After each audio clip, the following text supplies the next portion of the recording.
नमस्कार, मी होमिओपॅथिस्ट डॉक्टर मल्हारी. तर आज आपण पॉप्लिटियल सिस्ट किंवा ज्याला बेकर सिस्ट म्हणतात ह्याच्याविषयी जाणून घेणार आहे.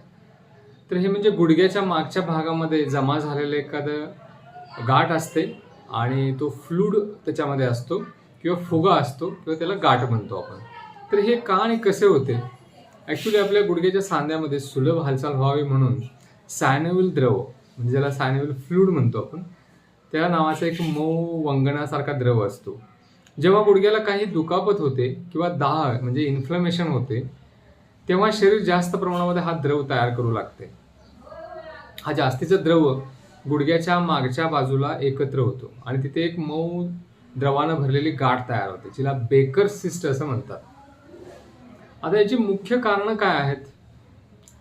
तर यामध्ये प्रामुख्यानं आर्थरायटिस म्हणजे सांधेदुखी किंवा संधिवात, ऑस्टिओआर्थरायटिस किंवा रोमॅटॉइड आर्थरायटिस दोन्हीमध्ये पण हा पाहायला मिळतो.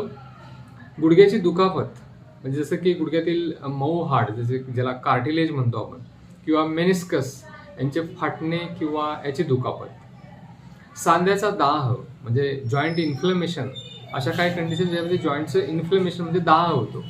अतिवापरामुळे किंवा दुखापतीमुळे सांध्याला आलेली सूज असते आणि या सुजेमधून हा सिस्ट तयार होतो.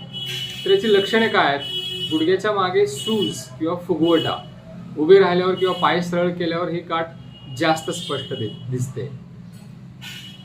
याचं दुखणं आणि ताण, गुडघ्याच्या मागे म्हणजे ज्याला काफ मसल म्हणतो, इथे ताण जाणवतो. गुडघा वाकवायला त्रास होतो. पाय पूर्णपणे वाकवणे किंवा पूर्ण सरळ करणे कठीण जाते.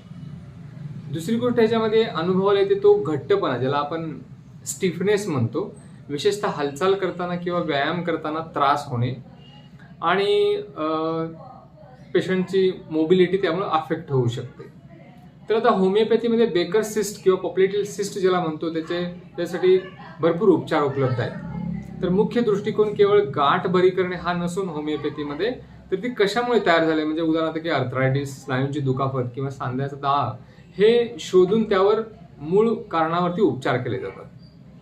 आता रेपर्टी आणि होमिओपॅथिक सिद्धांतानुसार रुग्णाची शारीरिक आणि मानसिक लक्षणं, कॉन्स्टिट्युशनल सिम्पटम्स लक्षात घेऊन औषध निवडले जातात. आता याच्यामध्ये महत्त्वाची सूचना अशी आहे की होमिओपॅथीमध्ये प्रत्येकाचे औषध आणि त्याची जी पोटेन्सी आहे म्हणजे 30, 200, 1 mcm, DM वगैरे, सो ही वेगळी असू शकते.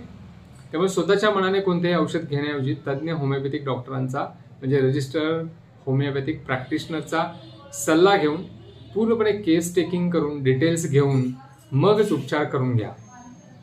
आणि जर सिस्टचा खूप आकार मोठा असेल तर शुअरली त्याचं आणि नसांवर म्हणजे नर्व्हजवर दाब येत असेल तर होमिओपॅथीच्या उपचाराबरोबर त्याचा MRI स्कॅन करणं किंवा सोनोग्राफी करणं आणि फर्दर त्याचे मॅनेजमेंट करण्यासाठी ती पूर्णपणे जाणून घेणं गरजेचं आहे.